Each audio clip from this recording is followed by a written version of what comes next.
Vishnu Chitta admonishes Kodai and presents a new garland to Perumal. Krishna appears in Vishnu Chitta's dream and says he only wants to wear the garland that Kodai has worn.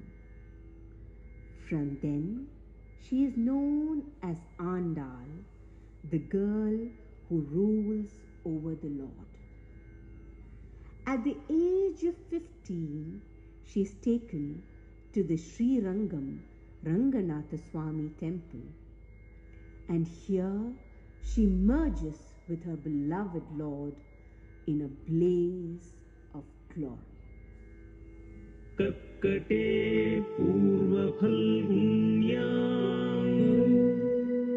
tulasi kananodbhavam vande vishwambharam godam namah Sri Ranganayaki.